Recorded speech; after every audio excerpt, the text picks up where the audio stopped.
예, 반갑습니다. 이천입니다. 우리 홀리파워 멤버들 모두 우리 이천 교수님을 환영해 줍시다. 반갑습니다. 감사합니다. 근데 교수님께서 이 책을 쓰시면서 예, 이 책을 읽고 잠을 잘 수 있는 사람은 대한민국 사람이 아니라고 말씀하셨죠? 아이고 감사합니다. 제가 지금 코로나 걸려가지고 불면증 걸렸었는데 이제 예. 가스로 잠을 자기 시작하는데 예. 이거 오늘 이 말씀 듣고 또 잠을 못 자면 어떻게 합니까? 아이고 그래도 마음을 편안하게 하고 안식이 있어야 싸우죠. 알겠습니다. 그럼 네.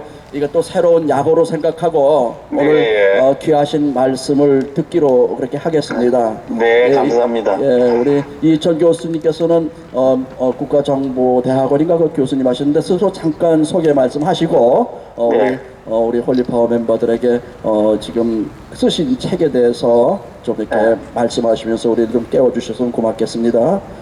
네. 말씀하시죠. 예, 홀리파워 기도회 그 멤버들에게 이렇게 초대를 해주셔서 너무 감사하게 생각합니다.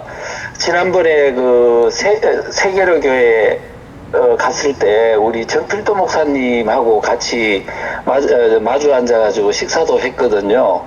그래서 수영로 교회에 이렇게 또 초대를 해주시니까 더욱 이렇게 정감이 있는 것 같습니다. 오늘 제가 주민자치기본법에 대한 이 위험성을 짧은 시간 동안에 한번 핵심 사항만 이렇게 찝어가지고 말씀을 좀 드리도록 하겠습니다. 교수님 미안한데요. 그리고 예. 꼭 말미에 예. 이 말씀을 들을 뿐만 아니라 예. 이 책을 꼭 사서 읽게도 좀 하시고 그런 그렇게. 분들에게 이걸 계속 읽게 해서 가령 예를 들면 예. 자기 자녀들한테 나는 눈이 잘 안 보니까 한번 네가 읽어보고 독후감 써주면 내가 그렇죠. 상 줄게 그런 식으로 해서라도 많은 사람들이 읽을 수 있도록 그렇게 좀 말씀 좀 해주면 좋겠습니다. 예, 정말 필요하죠. 네. 예, 그렇게 하겠습니다. 예.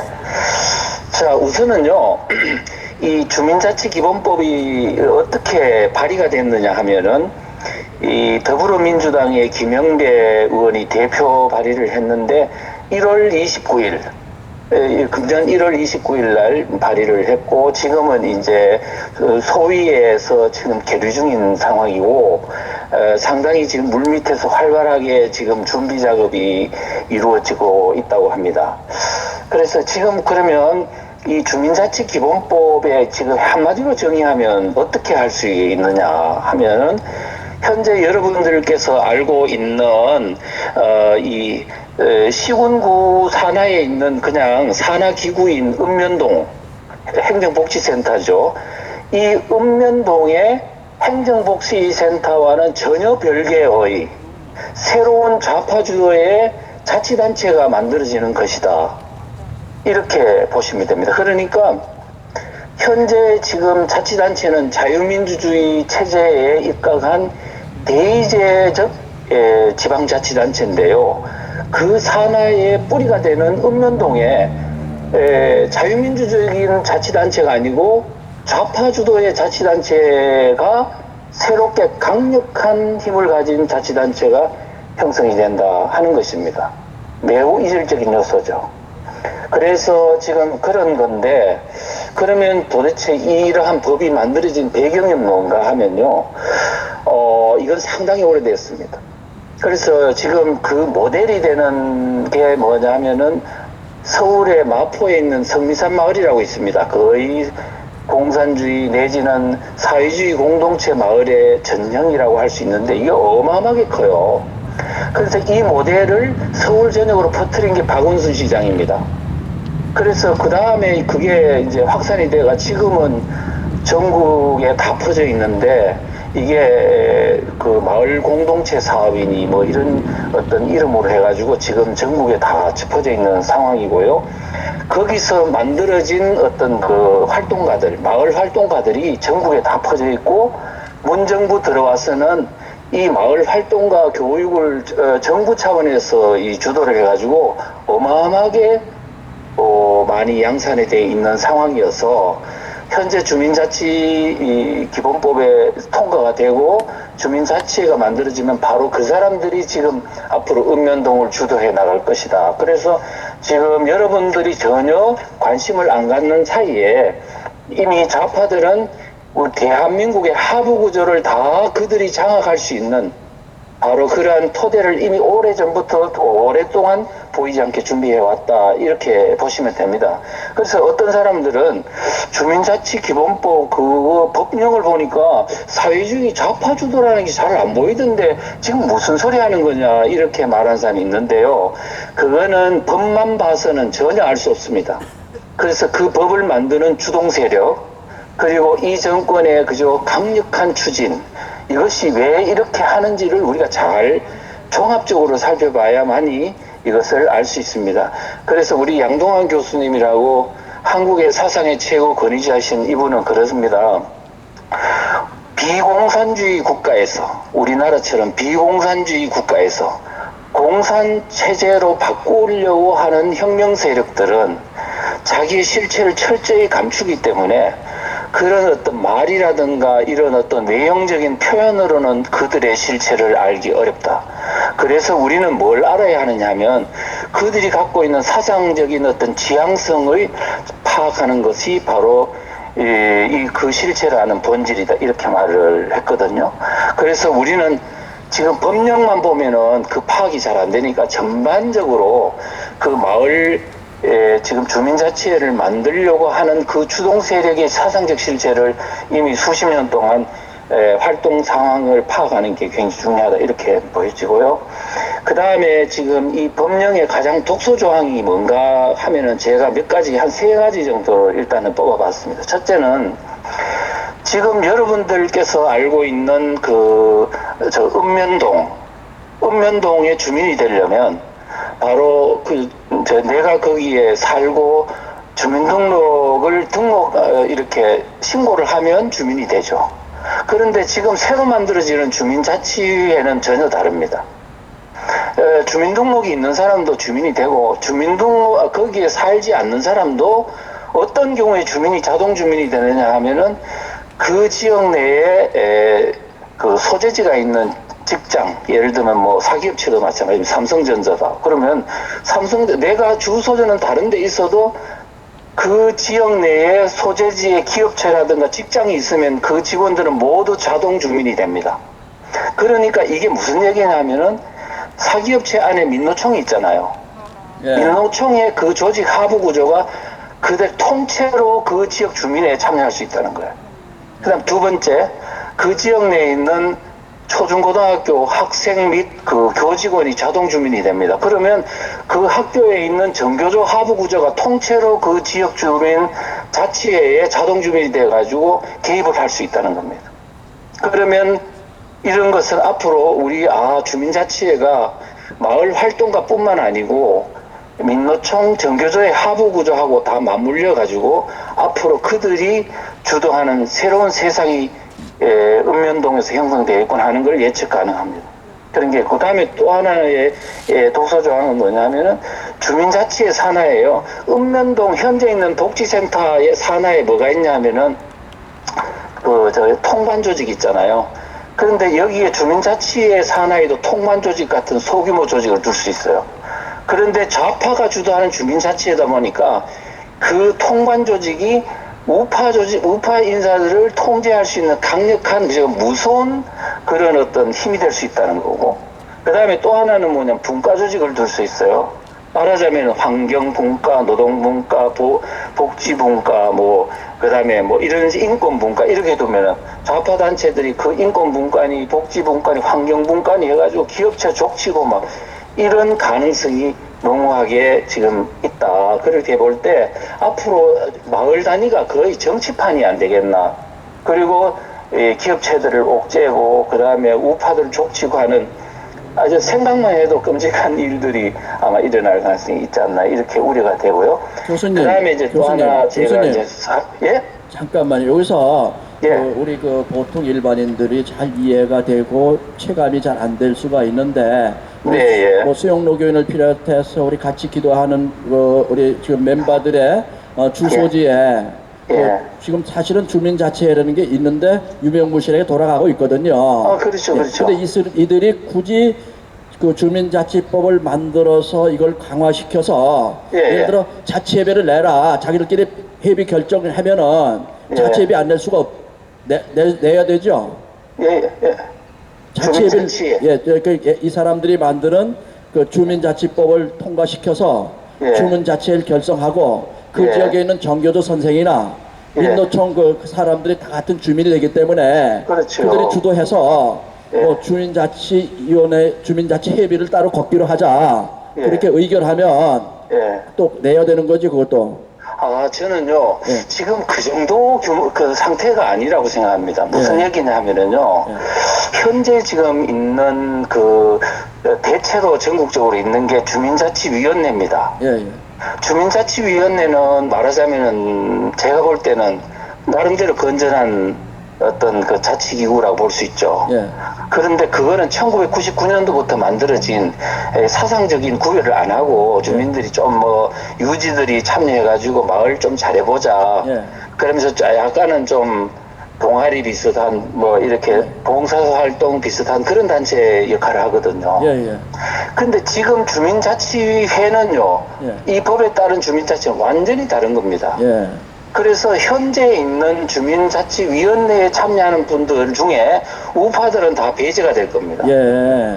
그래서 그리고 그 다음에 지금 여기 주민자치위원회는 뭐냐면 예산이 자기들이 회비도 내고 이렇게 자활적인 측면이 있는데 현재 이 법에 따른 주민자치회는요 국가와 자치단체로부터 강력한 돈을 지원받습니다. 예. 어느 정도 규모냐 하면은 아마 수십조를 받을 걸로 봐요. 예.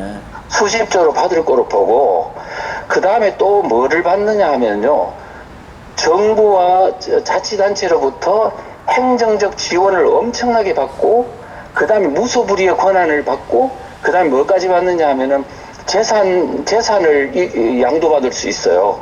예를 들면은 국가와 자치단체가 소유하고 있는 토지 같은 거 있죠. 건물 같은 거. 예, 예. 이런 자산들을 주민자치회한테 이게 저가로 매각을 하거나 무상 임대를 하게 할 수 있습니다. 그러면 주민자치회가 국가로부터 자치단체로부터 국공유 재산을 양도받으면 어떻게 하냐. 그 마을에서요. 그거를 가지고 저 주차장도 만들고 힐링센터도 만들고 펜션도 만들고 수익사업을 합니다. 예, 예. 그러니까 그 수익을 가지고 주민들한테 나눠주는 겁니다. 예. 그러면 좌파들이 주동하는 이 주민자치회가 어마어마한 국가 예산을 이미 받는 데다가 자체 수익 사업을 통해 가지고 그 수익을 가지고 좌파들이 이제 막 그냥 자기들이 먹고 살고 주민들한테 또 나눠줘 가지고 완전히 이 사회 주민들의 마음을 사로잡아 버리는 겁니다. 예. 이렇게 되면은 제가 볼 때는 빠른 시간 내에 대한민국의 4,390여 개의 읍면동 단위가 좌파들의 완전히 이 소유물로 주민들이 아마 장악당할 겁니다. 문제는 이렇게 되면 대통령이 바뀌어도 네, 예. 풀뿌리 그러니까 그 공산주의가 된다는 뜻이겠네요. 그렇죠. 그러면 제가 그거를 예를 하나 들어드릴게요. 예. 북한이 1945년도에 소련군이 들어왔어요. 소련군이 들어올 때 북한 내에 공산주의 자유자가 굉장히 적었거든요. 예. 그런데 46년도 2월 달 북조선 인민위원회가 만들어질 당시에도 공산당 가입자 숫자가 얼마였나 4,500명 정도밖에 안 됐다 그래요. 예. 그런데 다음 달 토지 개혁을 했어요. 예. 그래가지고 오정부 기준으로 지주들 땅 다 뺏어가지고 농민들한테 오정부 기준으로 나눠줬거든요. 예. 나눠주자마자 25일 만에 이 토지 개혁을 분배를 완료했는데 그리고 나서 공산당 가입자 숫자가 얼마로 늘어난지 아세요? 24만 명으로 늘어났습니다. 예. 그러니까 우리나라 국민들의 정서상 공짜로 준다 하면 양재물도 마신다 하잖아요. 예. 지금 노인네들이 버글버글 하고요. 지금 직장 없는 사람들이 많은데 바로 지금 주민자치회에서요 그 땅을 가지고 소익 사업을 해가지고 사업을 하고 해가지고 그거를 가지고 주민들한테 분배를 하면 그 사람들이 왜 이런 세상에 왜 이제 오냐 그럴 거 아닙니까? 그렇죠. 그래 되면은 뭐냐면은 노인네부터 젊은 사람은 직장 온다는 사람들은 그 어떤 주민자치에 잘 보이려고 아마 참 묘한 행동들을 하게 될 겁니다. 그래 되면 앞으로 이 전국 단위의 주민자치회가 완전히 하부 구조를 다 장악하게 했을 경우에 선거는 끝장나는 거고요. 그 다음에 우파 대통령이 설사 된다 하더라도 이 하부 구조가 완전히 장악당한 상황에서는 우파 대통령이 돼도 이거를 다시 원위치시키기 어렵지 않느냐, 이런 문제가 있을 수 있거든요. 그럼 그렇게 되므로 결과적으로 그들의 그 계획에 의해서 공산주의와 사회주의와 그렇게 될 수 있다는 것이죠. 그렇죠, 그렇죠. 그래서 우리가 지금 저 개인 생각은 주민자치에 이거를 막지 못하면 이 주민자치에는 그건 단순히 뭐 하나의 뭐 법이다, 뭐 수천 개의 법 통과된 것 중에 하나라고 생각하면 안 되고, 마치 2018년도 2월 달에 헌법을 더불어민주당에서 개헌하려고 하다 실패를 봤잖아요. 그래서 이거는 헌법을 개정하는 거에 버금가는 거의 대한민국의 시스템을 완전히 바꿔버리는 그런 것이다. 그러면 말하자면은 지금 중앙정부, 중앙 권력은 얘들이 다 장악했거든요. 상권도 장악하고 언론도 장악하고 다 장악했는데 지금 장악 못한 데가 뭐냐면 지방 하부 구조예요. 예. 그래서 지금 그러면서 하부 구조를 장악하면 뭐가 되냐면 지금 놀고 먹는 좌파들이 많거든요. 예. 걔들한테 이 읍면동 단위를 뚝뚝뚝 띄워주는 겁니다. 그래 걔들이 평생 먹고 살게 하고, 그들이 뭐냐면 점점 더 이제 이 주민자치에다가 이제 더 많은 인재들이, 그 좌파들이 양산이 되는 구조를 만들고 그들이 영구히 지배하는 대한민국을 만들려고 하는 겁니다. 지금 이제 우리는 기독교인들이기 때문에 네. 이런 이제 조금 더 책을 쓰신 분이기 때문에 우리가 실감나게 네. 이것이 결국은 우리의 신앙의 자유까지 네. 목적이 될 것이다. 이런 네, 부분들에 그렇죠. 대해서 이제 이렇게 네. 이제 나머지 이제 교수님께서 한 5분 동안에 네, 준비하신 내용 마무리하시면서 네. 그것도 좀 우리에게 강조시켜서 경각심을 좀 주셨으면 좋겠습니다. 네, 알겠습니다.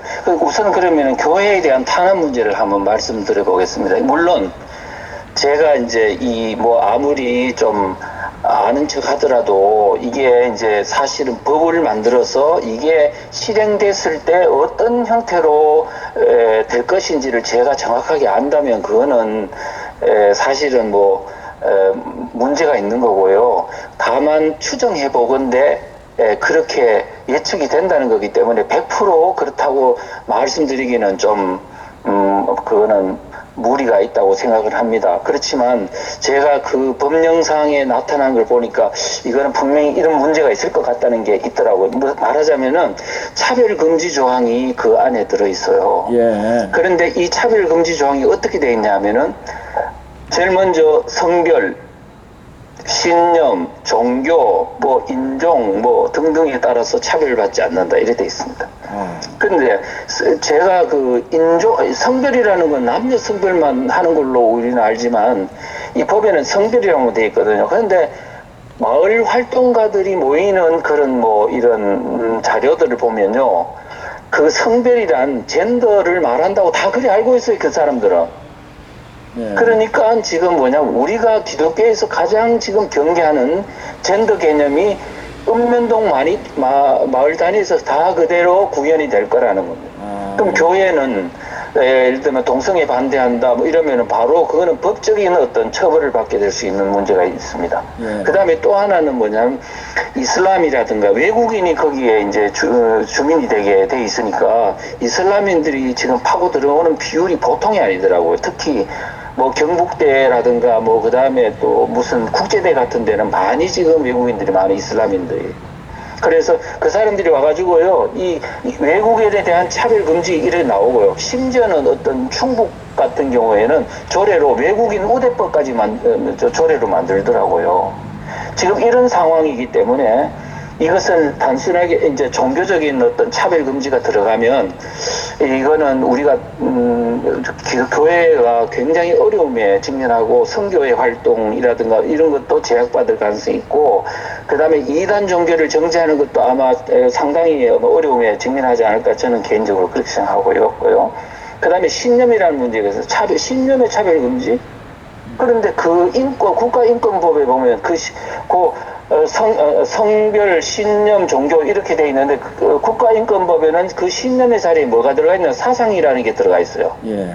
그러면 국가인권법에 그거를 수용한다고 하면 이거는 사상에 대한 차별금지, 공산주의, 사회주의 사상에 대한 예. 차별금지라고 그러면 앞으로 마을 단위에서 공산주의 조직을 만들고 전파하고 조직화하고 활동하는 것을 무제한으로 할 수 있다. 이런 부분이 우려된다는 겁니다. 공산주의와 기독교가 공존할 수 없다 그런 말도 못해내 이제 앞으로. 이제 그럴 수가 있죠. 그러면 이거는 종교에 대한 차별금지가 적용될 수 사상에 대한 있으니까. 차별금지. 그래서 저는 뭐냐면은 교회를 탄압할 수 있는 도구는 앞으로 이렇게 되면요. 국가가 탄압하는 것보다 그 마을에 있는 읍면동에 있는 주민자치회가 다 알고 있는 주민들을 향해서 탄압할 때 훨씬 더 고통스럽거든요. 6.25 전쟁 때 그 경험자들이 다 주민자치회라고 설명을 딱 해주면, 이거 인민위원회하고 똑같네 이러는 거예요. 그래서 그때 인민위원회가 도대체 뭘 봤길래 그분들이 그렇게 화들짝 놀라냐 하면은 바로 그때 인민위원회를 보면 사상을 가지고 두 그룹으로 주민을 나눴지 않습니까? 좌파들한테 절대 권력을 주고 우파들을 완전히 탄압하고 반동분자라 그래가지고 막 사사시 뒤지면서 죽이고 했으니까 앞으로 그때 그 주민을 둘로 나누는 그 자체가 얼마나 가공할 만한 위험이 있는지. 그러다가 지금 현재 주민자치위원회 거기에 보면은 기본법에 보면은 주민자치회가 주민들에 대해서 주민들에 대한 정보 수집 권한을 부여해 놨습니다. 예를 들면 주민등록번호, 핸드폰 번호, 심지어는 전과조회 같은 거 할 수 있도록. 그러면 좌파가 장악하고 있는 주민자치회가 그 주민들에 대한 그런 사사시 정보를 뒤질 수 있다면 누구를 뒤질 것 같아요? 우파를 뒤지죠. 교회를 뒤지겠죠. 지금은 경찰이라도 함부로 신원조회나 그런 거 조회할 수가 없는데 앞으로 이 법이 개정되면 그 주민자치회의 그 책임자 되는 사람들이 그냥 마음대로 우리 개인 정보 조회할 수 있고 정과 조회도 할 수 있고 재산 조회도 할 수 있고 모든 걸 다 할 수 있네요. 할 수 있죠. 그런데 그 법에 보면 이렇게 있으면 웃기는 거는 뭐냐면 주민자치회가 읍면동에 있는 주민자치회가 국가 정부기관이나 자치단체 그 기관에다가 그 해당 주민에 대한 정보를 요구하면 반드시 응해야 된다고 해놨어요. 우리가 참 들으려면은 사실 밤을 새워도 부족하고 정말 그렇죠. 이제 앞으로 이 책을 좀 보면서 저희들이 잠을 못 자는 한이 있더라도 이 책을 빨리 사서 우리가 읽어서 우리가 정신적으로, 신앙적으로, 지식적으로 대응할 수 있도록 그렇게 해야 되겠네요. 네, 그러면 이제 제가 한 1분 만에 내가 좀 알겠습니다. 다른 마무리를 좀 해드릴게요. 그래서 지금 제가 이제 이게 막아야 되는데, 그래서 지금 제가 이제 처음에 책을 만들어내고 이제 있었습니다만은 요즘 보니까 이제 국민의힘 당에서도 반응이 좀 오고 있고. 교수들도 지금 이거 이제 서로 이론 토론해가지고 이거 이론을 정치화시키자는 막 반응도 오고 있고 활동가들도 이제 가만히 있어서 안 된다. 전국적으로 무슨 조직을 만들어야 되지 않냐. 그 다음에 청와대에 있는 지방분권위원회를 좀 이렇게 비판 활동해야 되지 않냐 이런 것도 있습니다. 그런데 지금 현재 지방에서는 뭘 해야 되냐, 읍면동 다리별로 교회들 중심으로 이 문제들을 좀 뭔가 이슈화하는 노력이 있어야 되겠다는 생각을 하고요. 그래서 이제 마지막으로는 이제 제가 생각할 때는 이 교회가 이 주민자치법이 그냥 남의 일이 아니고 우리의 일이기 때문에 이 책을 좀 읽고 그냥 반드시 강의 한 번 듣는 걸로는 참 어렵거든요. 그래서 책을 읽고 우리 교회 내에서 자체적으로 어떤 이렇게 논의를 하고 주변에 좀 이렇게 전파하는 노력을 해주시면 감사하겠다는 말씀을 드리면서 오늘 설명을 좀 부족하지만 마치도록 하겠습니다. 너무나 감사합니다. 우리 교수님께 박수로 이렇게 감사합니다. 고맙습니다. 감사합니다. 교수님 들어가세요. 감사합니다.